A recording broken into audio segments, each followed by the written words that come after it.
Welcome back, everyone. So let's remove the bookmark and continue our story. So, leaving the forest, Cal, you go off onto your own while Monaco and Horatio head off on their own way out of this enchanted forest. Still inside the perimeters of this Pro-LFC mausoleum, Duran, King, what are you two doing? As we walk around and prepare for the evening, I'll say to Duran, I know that you said you don't really pray to the gods, but surely you have some feeling towards these. And I'll gesture towards Corellin, Sehanin, the elder elven gods. I know they are important, but it is not as though I feel them as closely as I feel a blade in combat. I know that the ways of the Valkyrie are quite different than the Eladane, but surely you had spiritual leaders among your warrior chieftains. Did you not follow anyone? It is not as though our people did not also revere the gods, King. It is just that some of the explanations of it all, I just didn't understand it. I'm sorry to disappoint you. You are not a disappointment. And don't say such things. As long as you're willing to learn and open your heart, there's always room to grow. I think that it's just important that we pay our respects to all of these, and I wish to channel some life back into this surrounding area. The ritual will take me around 8 hours. In the beginning, I'll need to concentrate, but once I have it fully in motion, I'll be able to, maintain light conversation, but I do think that we should meditate and spend our time here, either in practice or in prayer. I understand. Ace is an Elvish. My dearest, mi Pleshkara, I understand. What can I do to help with your ritual? I am going to create a earthen shrine here for Myliki and begin, if you wish, to sit in meditation with me, you can, or if you wish to practice any traditional katas or stances in homage, that would be fine as well. I will sit with you and meditate. And then I'll do as I said and sort of use some magic and also just my bare hands to create a dirt mound around the Myliki stone. And then I will prestidigitate and create flowers around it. And then also I'll touch my floral circlet and create flowers in my hair and activate my mage armor. And then I will also do the same, and I'll just put my hands around Duran's head, and as I do, I'll sort of weave flowers, so he has a floral crown on his head in a similar one to mine. I will stand Chasuful into the dirt, into the ground mound next to the, not the headstone, because it's the boulder, symbolic boulder. And then I will begin to channel a higher level plant growth spell. It's normally a 3rd level spell. I will be casting it at a 5th level. And I'm going to do the 8-hour version of the spell instead of the 1 action. And if you cast it for 8 hours, you enrich the land. All the plants within a half a mile radius centered around this graveyard and space become enriched, also including it, become enriched for 1 additional year. And any plants and life within this space normally produce twice the normal amount of food that they would when they're harvested. So take that, what that what that means for this section of the land. All right. And you said it's 1 mile, you said? It's a half mile radius. Okay. Got it. All right. So you place down your components and begin the chants and necessary somatic components in order to cast this spell. Concentrating, you focus into the ground beneath. Roll me a religion check at advantage. All right. That would be a 22. 22. Nice. So, King, you close your eyes as you're performing this and concentrate. Duran, you're also looking around, watching King perform these, and you're in awe and marvel at his movements as he begins to perform the necessary ritual to extend his energy into the ground around him. There are a few moments you feel a connection to something inside yourself, and it's not painful but comforting, but nevertheless you do feel something inside you spill out. At this point, Duran, you look over at King, and his body is starting to glow a strange white and yellow light as it shimmers around his body, coalescing around his outside profile. And in doing so, you start to see, coming from his feet, liquid, similar to when he does his vagary dance and he does his king domain, but it's not the clear liquid that it usually is, but kind of a divine white and yellow as it begins to spread across this half-mile radius around the entire mausoleum area that you're inside. This sanctuary becomes covered and then some. The trees, as it touches this liquid coming from King, begin to glow the same color until all around you the dim light that was once there turns into a bright sunlight energy that brightens up everything. It's almost as if you're back in Gleam or one of the other places you were before. The leaves ahead on the trees at the canopy begin to glow like a bioluminescence, brightening up the entire area until, King, as you finish this spectacle, this ritual, you feel tired, drained from it, and whispering to the side of you, hear inside of your ear, "You bless the trees, you bless the forest, O chosen of the Prolepsi." And turning to your side, still sweating from all the energy you popped out, is the Sariel standing there in her normal childlike form. Just a clarification.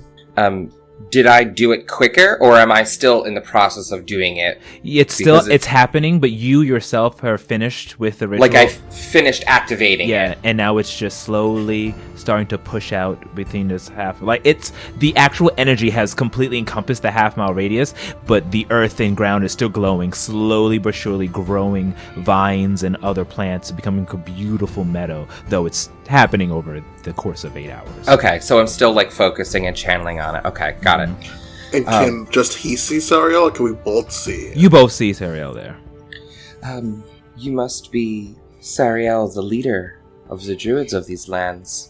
Thank you for gracing us with your presence. She walks up to you and says, "Arech Yarek dat divin och chosen actu." And Duran, you have no idea what this words, and you hear, it's great to be in the presence of the divine, of the chosen.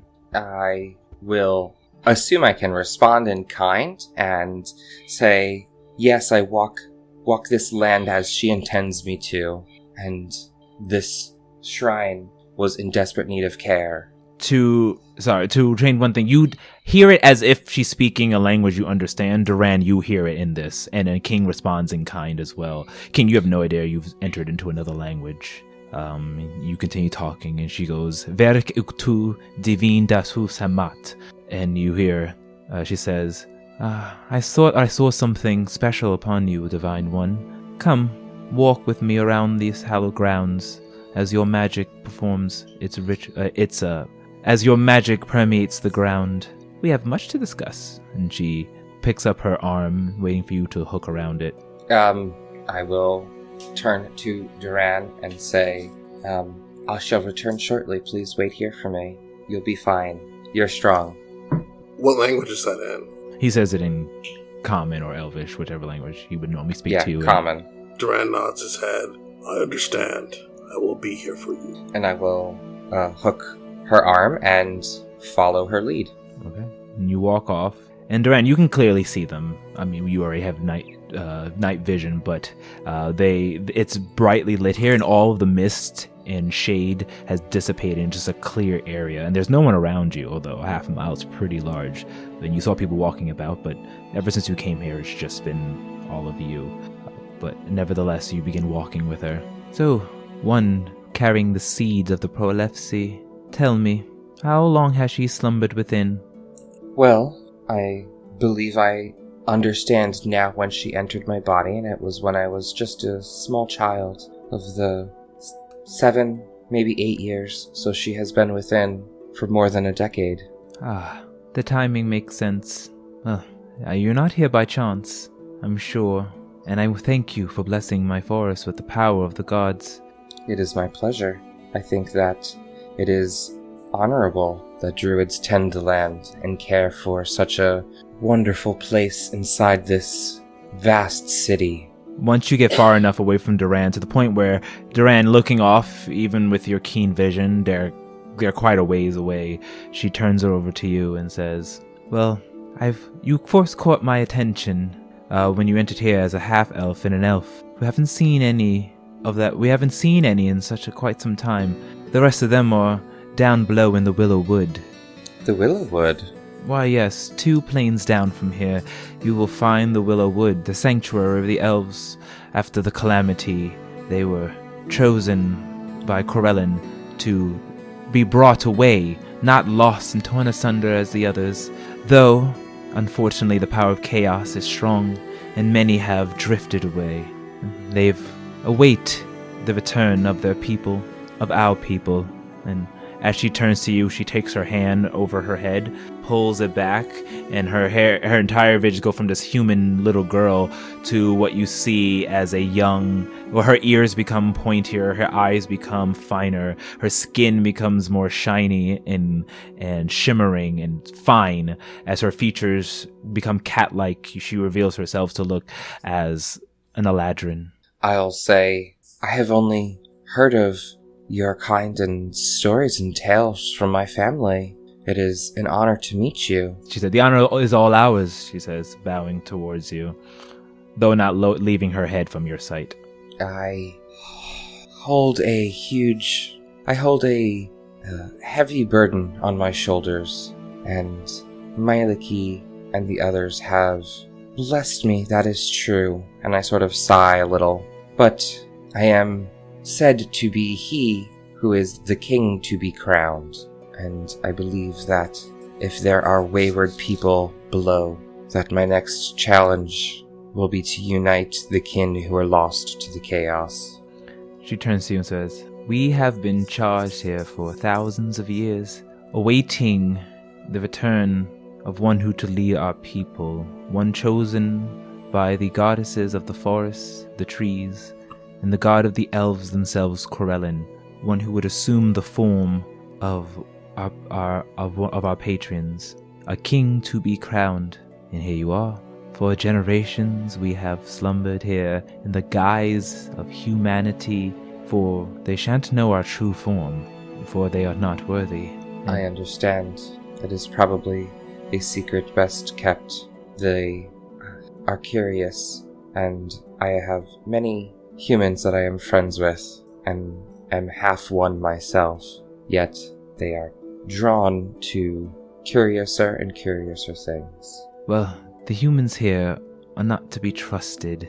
They delve in magics that have been long lost. They dwell in the power of chaos, and it was our charge by the great Corellin and our patrons to stay here on this ley line.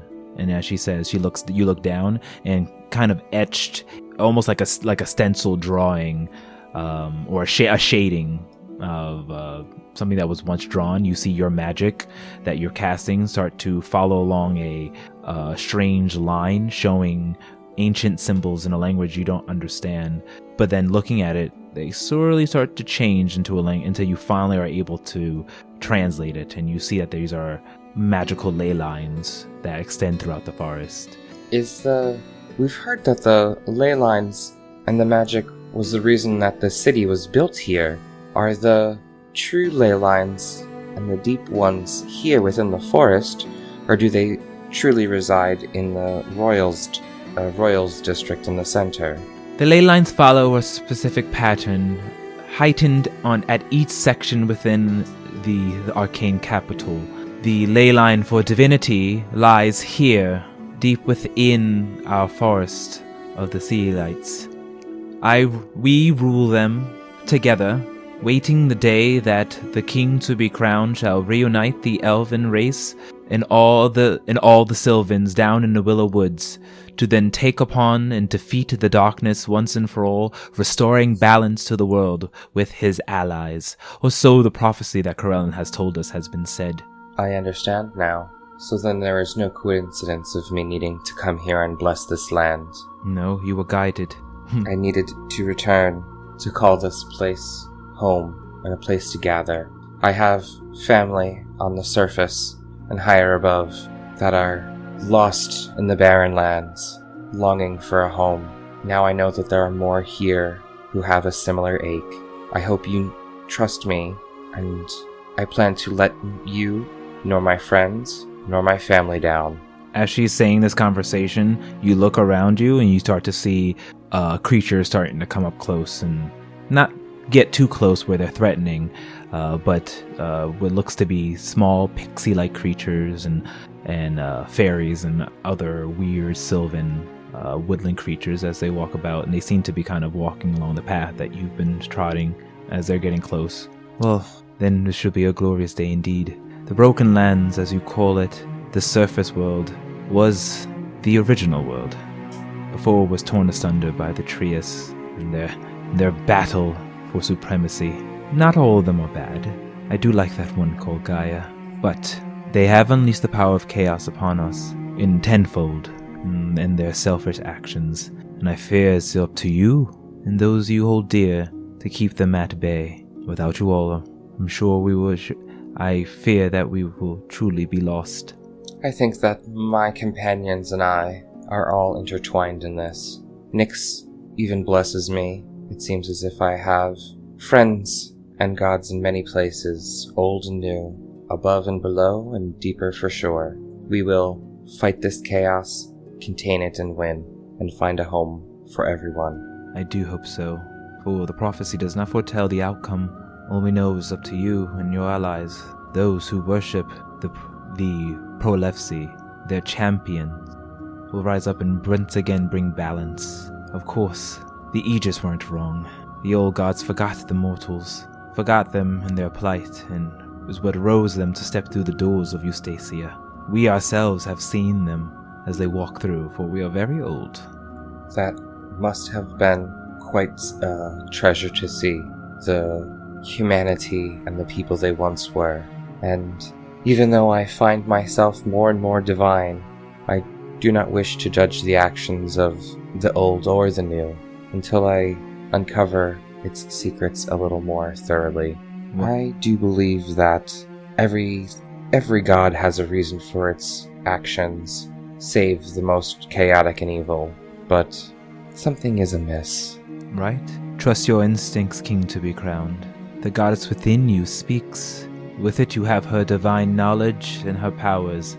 But, and she says looking at your chest, I feel as if your time as yourself has a limit. Is there something that you can do to help me fortify and bolster my physical being? While I am not afraid to unite with her and become a greater being, I have more things to do. She turns and looks up. How much do you love your elven companion? More than there are stars in the sky. And how much do you think he loves you? Immensely. There may be a way, if that's what you choose. A bond between lovers that shall transcend that of the heavens themselves. If your love is truly as strong as you think, your plight, your transformation can be halted through the power of two becoming one. If you're up for the task, come, shall we return to him? Yes. Thank you for your wise counsel. He is a trusted as well, but if you wish to return to your former self, I would understand and respect your wishes. She continues walking. No, as another one of the children of Corellin, I feel as if he should be privy to our true form.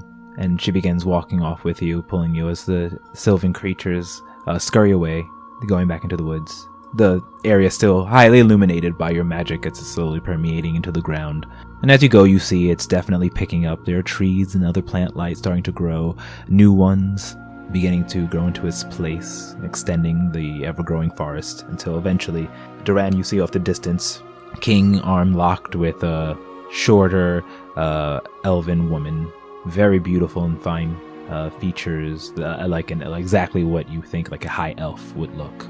Until eventually they walk up next to you, and she goes up to you. Are you the one in love with the king to be crowned? Duran, knowing that he's in the presence of a royalty, takes a knee Yes, I would give everything and everything for him. Are you willing to even sacrifice your own self for the life of the king to be crowned? I do not mean to disrespect, but me and my friends, we have sacrificed much in our travels and journeys. I do not wish to be another sacrifice, or to let my friends and the ones I care about be sacrificed, but I will do anything I can for King, and if it costs my life, it is a fair price. You're a strong and proud elf indeed, worthy to be by the side of the king to be crowned. Well, if you're willing to undertake the risk, there is a ritual I can perform. It will slow down the ascension of the divinity within you, allowing you to use your powers, but sharing the burden between the two of you. This pact will forever bind you, and to break it will surely mean death to the both of you. So I ask you one last time, are you willing to partake in such a trial, both you, king to be crowned, and you? He points, she says, looking over at Duran. A chance to carry King's burdens? I accept it happily. Duran, do you truly love me? Duran reaches up his hand towards King's luminescence form. I love you so much that the word loses meaning, in humans' tongue and ours. I love you to the end of time, forever and ever. And I'll pull him in and embrace him as he says that, or lift him up since he was on his knees. Then you shall bear the mark of the steel eye.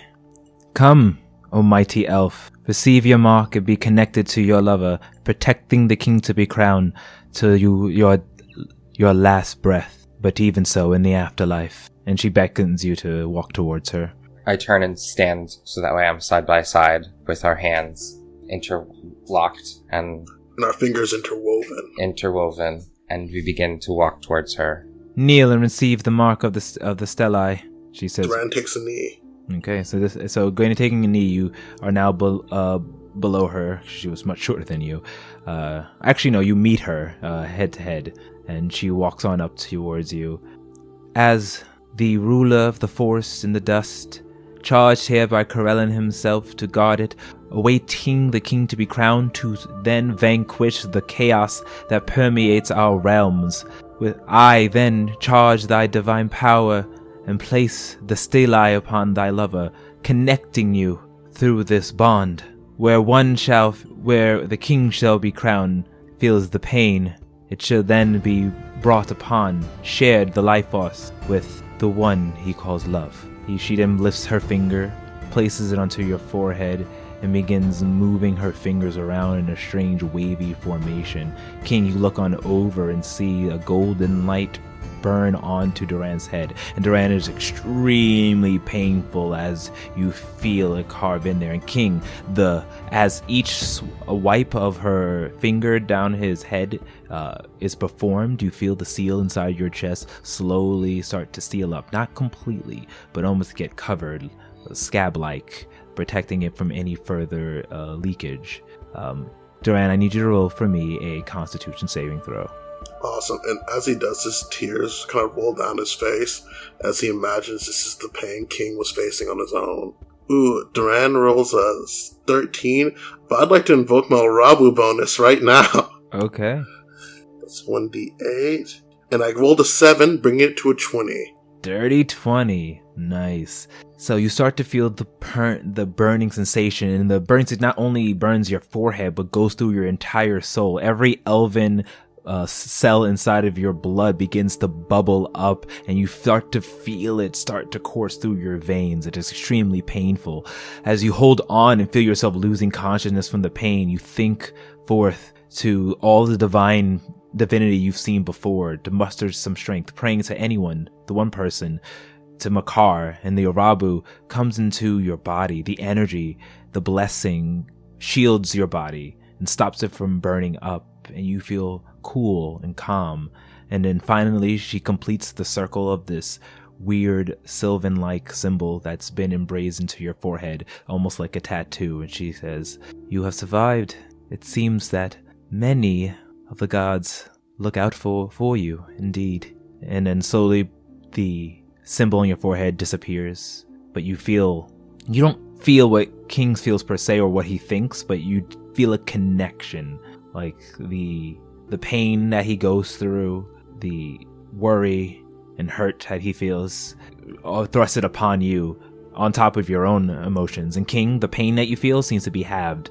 You don't feel the constant throbbing of your chest anymore. It feels like it's withstandable, though you've been withstanding it since, but now it's almost as if it's a numbing.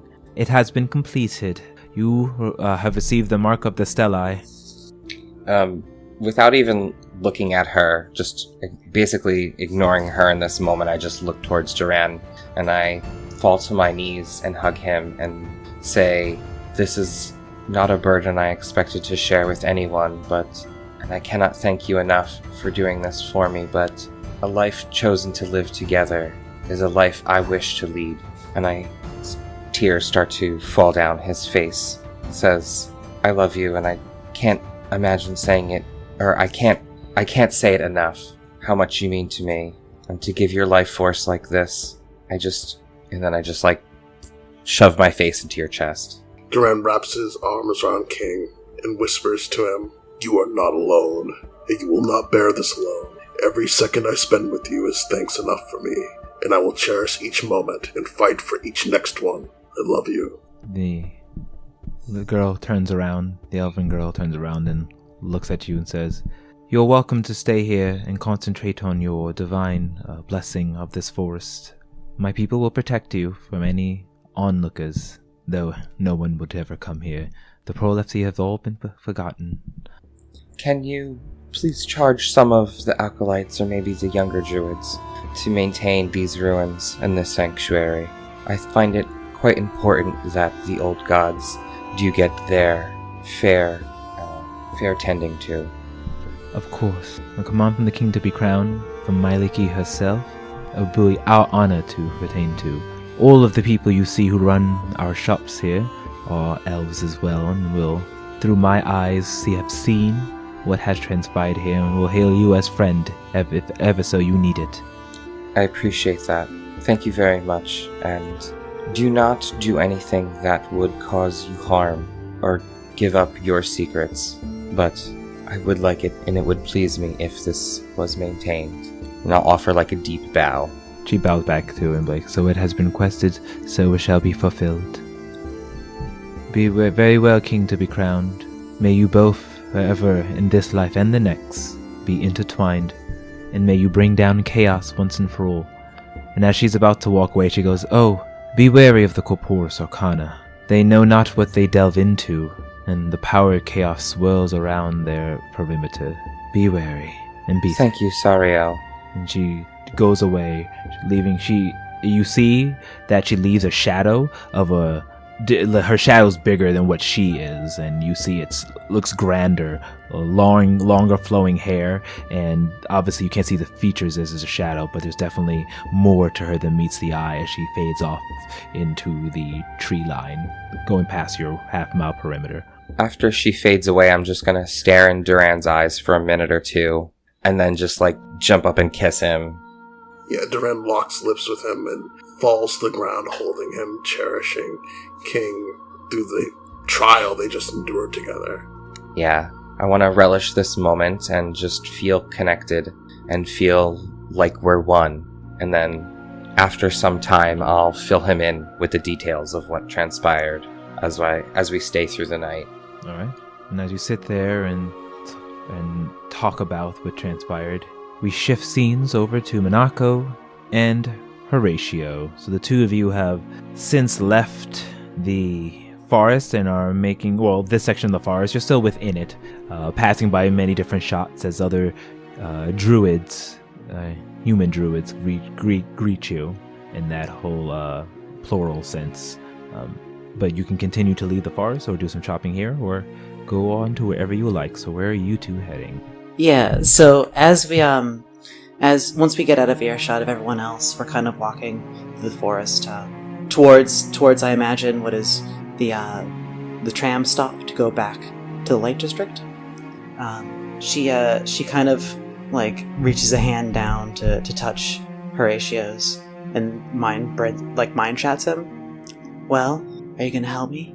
Wait, what are those materials for? "I'm finding my third option, and I can't do it by myself." I need you to be completely honest with me. What is it for? "Horatio, I've been asked to do something terrible, and I don't want to do it. I can't do it. I can't do any more of this stuff. It has to stop.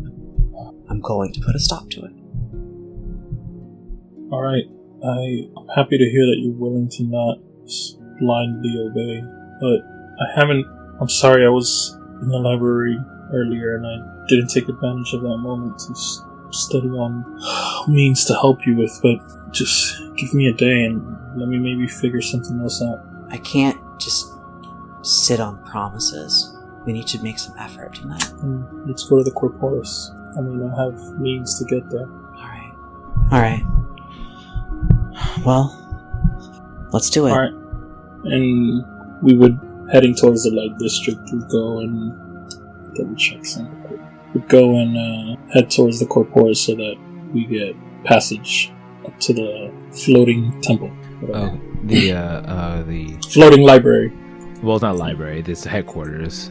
If we went to the nearest Corporus office, would they be able to take us there? You do know that Judean said just send him a message, and he said to prepare it this time, and he would be able to personally, because he wants to personally be there anytime you need any access to Corporus. I remember that, but that was the day of. I haven't had a chance to change my spell. Okay. Other than that, you can certainly try to reach out to a Corporus member and see if you can reach out to Judean for you. Yeah, that's ideally what he would do.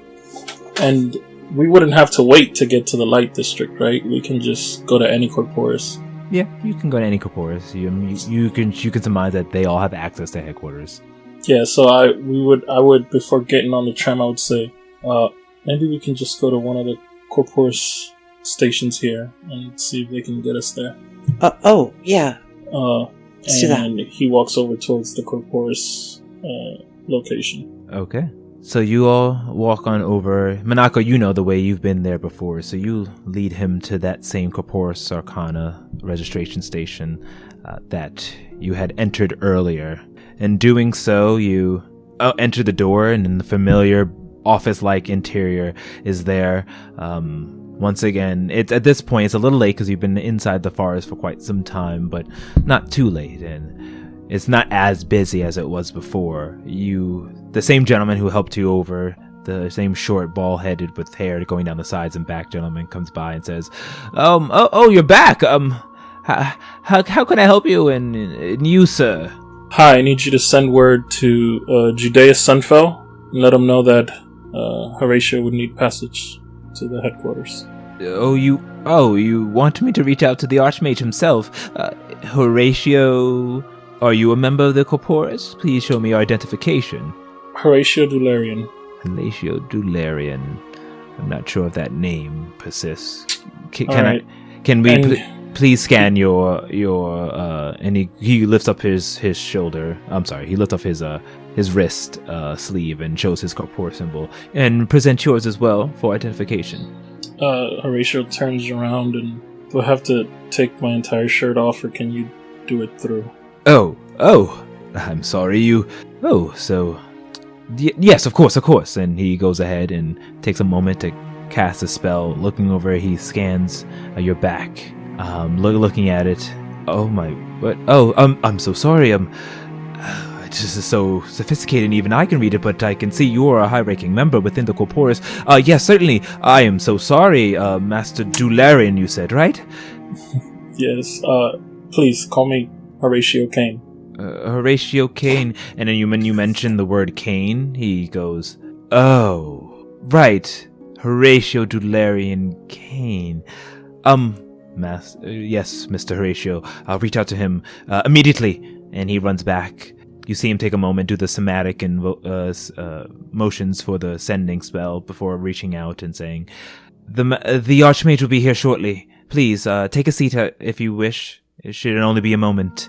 Let us know if you need anything. And he runs back behind his desk and begins whispering with some people who are in the Corporus, and they begin whispering back to each other, and you kind of just another awkward moment within another registration, until eventually the familiar shimmer of space and time begins to split. The doorway opens up and the light shines out, and coming through is the larger-than-life, bald-headed, dark-skinned Archmage Judean Sunfell. So you have come. I guess I did not give you enough time to prepare descending for yourself, but I'm glad you had reached out. What do you need? I was told you needed transportation. Yeah, we need to do some additional research in the library. Of course. Minako will grab Horatio's hand and look at the Archmage and said, "Actually, we could use your help with something." Certainly. And people are all around like shocked. They're like, Archmage? And he's like, yes. Go back to yourselves. Do your work. In brain chat, Horatio says, "I don't think that's a good idea." Minako doesn't respond in brain chat. She just says, "Well, let's go." Step to the arcane gate. And he walks through as he did before. Horatio follows. So the two of you follow, going through the arcane gate, zipping into the front entrance of the Corpus Arcana, as still more wyvern-like creatures are flying about, and you see the largest of this castle once again. Come, let's go to my chambers. Let's go to my office. And he walks you through. You pass by the familiar walls, going through all the many corridors of this magical sanctuary until eventually getting towards his office. He waves his wand to open up the runes that open up his door, and you all sit down in his office, and he sits behind his desk. Is this something that you need me to get the co-archmage as well, or will I suffice? I believe you should suffice. Alright, you have my attention. What do you need? Horatio, can I? Thank you so much for seeing us. I hate that I had to use Horatio's name like this to get your attention, but I need your help with something. I assume your place is warded? Your office? Of course. This is why we don't teleport directly into my office. It is barred from any outside scrying, divination, or teleportation into it. She kind of gives Horatio a nervous look, and then looks back at Judean Sunfell and rolls up her sleeve on her right hand and reveals that she has a bandage down her wrist, and she kind of unbandages it to reveal the mark of the burning hand on her wrist. He stares at it and gets close to it. Do you bear a stigma from the 9 hells, do you not? Can you help me? Well, we did. So you a warlock, I assume. That's right. And your powers are derived from the look? From the 9 yes, hells. but not from any devil from the 9 hells. This is quite a mark. And he goes and runs towards the bookshelf, one of the bookshelves, and starts looking through books. So eventually he pulls out one, like more of a black, almost necrotic looking book. Piercing through it for a few minutes, he goes, the burning hand. And he looks on over to you as you. She winces when he says that. I seek freedom. He stops you before you finish. Before you speak anymore, I did not know we would be dealing with arch-devils, arch-fiends. Let me increase their power so they don't listen in. And he goes ahead and starts moving his fingers back and forth, and it takes him a good couple minutes, but after he starts chanting in a language that you don't understand, he starts chanting in... you don't understand this language. After he starts chanting in this language you don't understand, he completes the spell, and you see arcane runes appear all around the 4 cardinal corners of this office and shine up and then just begin hovering there as like a small ethereal box encompasses the interior. He says, wiping off sweats from his forehead. Fine. If we're going to talk about one of the high archfiends of the 9 hells, then we must make sure we have the proper precautions. Tell me, child, why do you carry the symbol of such a powerful entity? Believe me, I did not seek this, but was chosen. Chosen? For what purpose? I have been asked to do many things, and I have executed all of them. It is why I've been granted such great power. But what I've been asked to do is too great. I would not see this world be undone. What has the burning hand charged you with, child? She just shakes her head. It's best if that detail is kept with her. Fine. And so you wish to remove the mark? To release yourself from the burden of such an archfiend? It's not so simple. The forces would come after me. I would protect you. What I sought was to trap. He kind of coughs up. Trap. Not only an archfiend, but one of the rulers of the 9 layers of the hell himself. Do you know who the Burning Hand truly is? I thought I was talking to the Archmage. But if you can't help me, then what should I do? Child, I did not say I cannot help you. It does not be easy. What are the risks involved? Your very soul. My soul is already given up. Say that once you are burning into the flames of Legathos, which is exactly where your patron, the Burning Hand, resides. He is one of the he is one of the High Lords of Hell, banished by Asmodeus to the pits of the Legathos to burn. He sits there waiting for his escape to return to the mortal plane, to wreak havoc once again. Isn't there a way to break pact and just not do what he says? She bears the mark, the stigma. If she simply just break it, her soul will be burnt into the pits of the Legathos herself. You must perform a ritual, and then to summon him in his true devil form here, trapping him in a magic circle. There you can use the blood of the devil to rip apart the mark he placed upon you. And then if you wish to trap him, if your soul is strong enough to bear the burden of a Lord of Hell, then yes, you can be free and even use his power. But no one has done such things since old times. To trap and use the power of a Lord of Hell, a master from Svegathos. You must be a powerful arcane user, or have friends with such power, he says, staring over at Horatio. Is there any way that maybe can be imbued into like an item or something to help her carry this soul? It's just tis be so funny how history repeats itself. Arcane once again involving themselves in matters they shouldn't. You ever wonder why your mother was not only why she left the Corporis Arcana, what she did? Why don't you enlighten me? Well, let's just say, your mother is quite the studious magician. She's delved in power. Are you aware of that your mother has the powers of a warlock as well as a wizard? I was not aware. Well, she has dipped her toes in such dark arts. For what reason, I still don't know. But those reasons were more than enough for the leaders of the Corporis to hunt her down. Which is why I need you to do it for me. If you still want to go to the gala, that is. Are you gonna help me or not? I'll help you, but not for free. Minako's eyes narrow. This is not my problem. This does not affect the arcane capital. What is it that you asked for? Well, I will admit, I'd rather not have one of the Lords of Hell walking amongst us.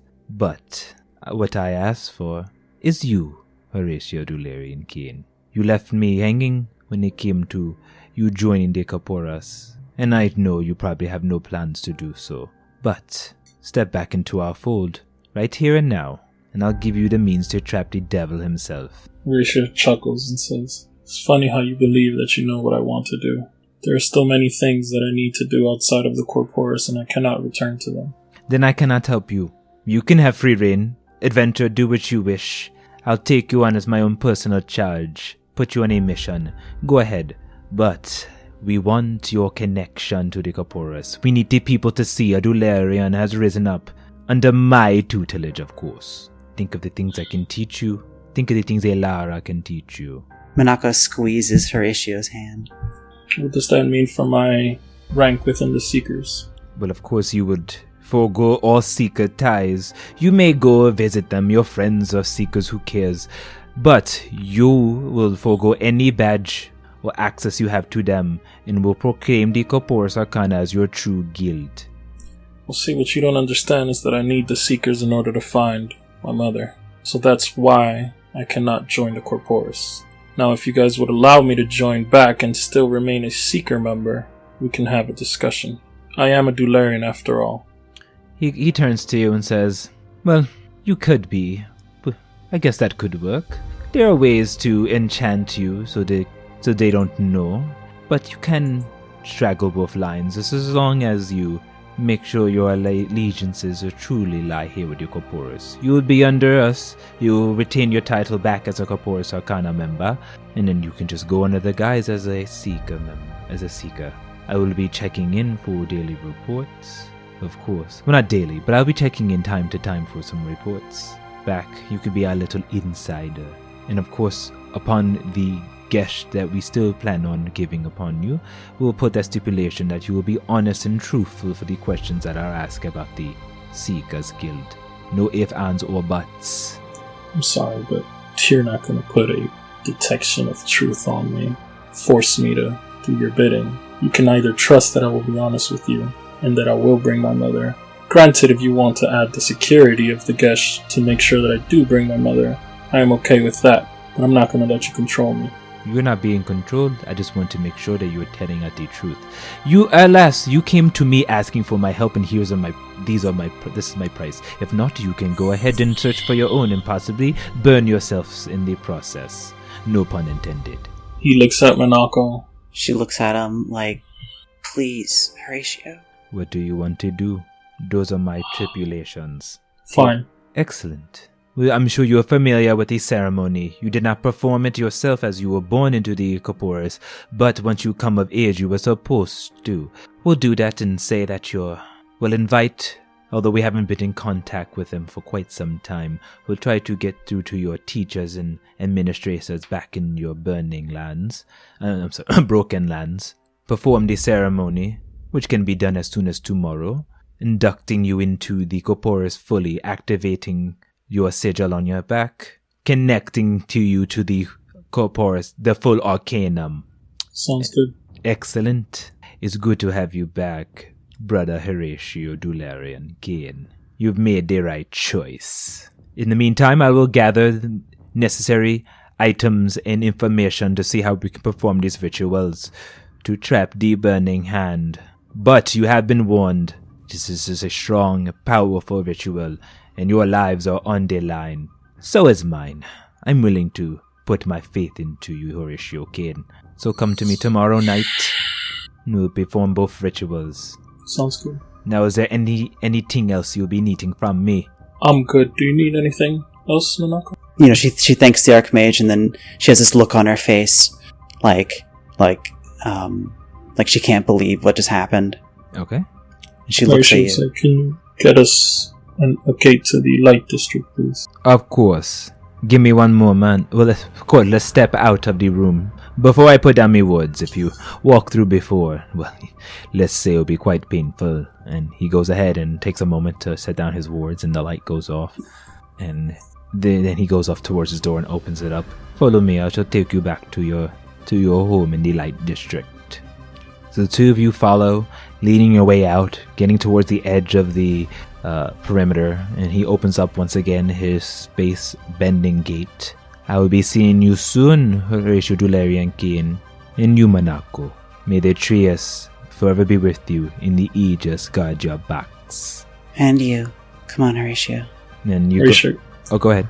No, I was going to say Horatio will go through the gate if the gate is open. Yep. So you walk through the gate, Horatio, you look back once more, and you see a smile on the face of the Archmage as the door closes behind him, and you appear in front of in the Light District, nearby where your mansion is, in a kind of an empty alleyway where no one can get into your way. And as you walk out and appear, Cal, the regime shifts to you. At this point, you are walking, following the map, trying to get your way. You do realize, though, to get to the Gray District, you'll have to take the tram, which is still running at this time. Yes, so I would actually like to take the tram, and in doing so, when I'm kind of going over ahead of everything, I kind of want to see if I can take my mental image of that map and overlay it on what I see below me, and try to pinpoint the area that I need to go to. Okay. So, walking up to the tram, you get onto it, heading towards the exit of the city, which, the Gray District is at the front. Landing there, and if the machine stops, and the last bit of people who are there, and then you see the people who are getting off here, especially at this time, are people who are like dressed not as fancy, don't seem as magical in them, and or they're walking with people who seem to be like guards or some people who can take them in and out of the larger districts before parting ways and saying thank you and walking off while the other more magical mages get back onto the train to head back to wherever they were going. But you exit into the Gray District and walk down the staircase. It's not as fancy. You know the Gray District very well. You've been through it several times. It's like a normal town that you would see in Shiverin or any other place that you've been to. Not adherently magical. And there are some people walking about getting to their homes. Roll me a survival check or an investigation check, whichever you prefer. See if you can kind of overlay the map or the overview that you had before with the image that you had saw back in the forest. Okay. I'm going to take my duster and kind of puff up the collar as I tried not to draw any attention to myself, any more attention than a tiefling would in this district. And can I use my City Secrets feature? City Secrets? No. Yes, I've never used it before because I don't think I've really ever had to, but knowing the secret patterns and flow to cities, I can find passages through the urban sprawl that others would miss. When you're not in combat, you and companions you lead can travel between any two locations in the city twice as fast as your speed would normally allow. Okay. So roll me that check at advantage, and then we'll apply that roll, that feature to you. Okay. So I was going to do either a survival or a investigation. I guess I'll go with survival at advantage. That is an 18. Okay. So you're familiar with the Gray District and you had a good look at the map. So you're able to find out like the corners, and using your feature, you can slip into it, which probably would have taken you quite a bit to find it. You know exactly where it is. It must be within this area. So you go down, not being followed. So you're not even rolling a stealth check. You are blending in, no one's noticing you until eventually, curving in and out of the alleyways, you are brought forth to the same doorway that you saw the map zoom into once you channeled your divinity into the card that was given to you. It just looks like a normal doorway on top of like wood and brick wall inside of a dark alleyway.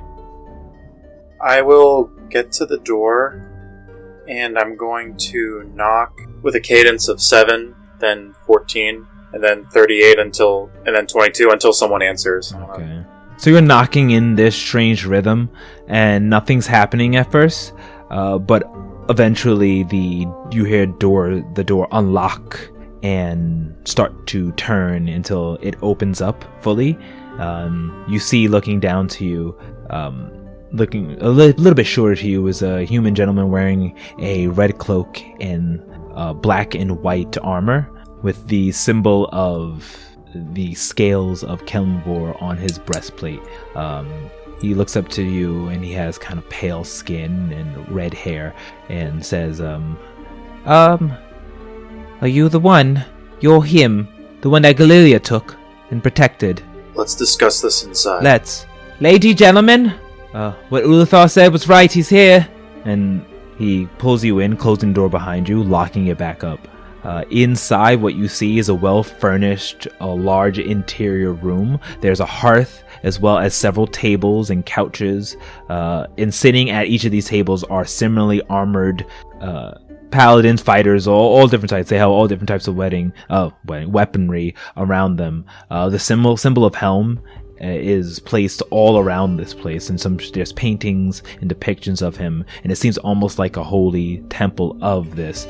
On the far end of the wall, you see there are statues, small statues, each of different people, and one of the statues in the middle is obviously the visage of Galilia Stelion, and everyone's just staring at you. I take in the whole room as I walk over towards those statues because it catches my eye first, and I just stroll past them and I stop at Galilia's taking it in. Do I know any of the other people that the statues are made of? I have no idea. These are just random people you've never met before. Okay. And then he says, so you came. It's good to see you. And you see Ulathar there, standing there. And now that he has his cloak off, you see he's also in this armor of Kelemvor. Yeah, I was able to find it. Of course you were. This isn't your first time here. I remember when you were just this high, and he says, putting his hands all the way down to like his ankles. But I'm sure you have tons of questions. Everyone, he's arrived. And then everyone kind of stops talking, gets into attention, and wait for you to do something. Where should we begin? I have so many questions. You said I was chosen. What does that mean? Well, have a seat. We have a lot to talk about. It's a shame our leader isn't here. He's off on a mission, but I'm sure when he returns, he's going to want to speak to you. Well, I guess let's start at the beginning.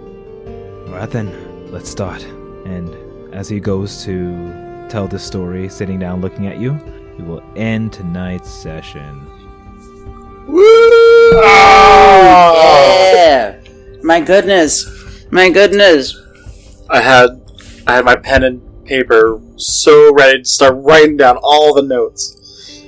Oh, that was wonderful. Crazy. Well, once again, thanks so much for Jan Rosa, who is featured on this track. Thank you so much for letting me use their Continuum soundtrack. Of course, David Chappell letting use his songs, and a special shout out to Chosen Ones D&D. They are an LGBTQIA D&D podcast and a visual novel with amazing artwork and storytelling. Check them out at twitter.com/chosenonesdnd. That's D, the letter N, the letter D. And of course, thank you so much to the amazing cast, and thank you so much to all of our fans. We love you. We can't wait to show you our next chapter. From the first page to the last chapter, we love you and wish you well. Have a great day, everybody. Thanks. Bye. Bye. Thank you.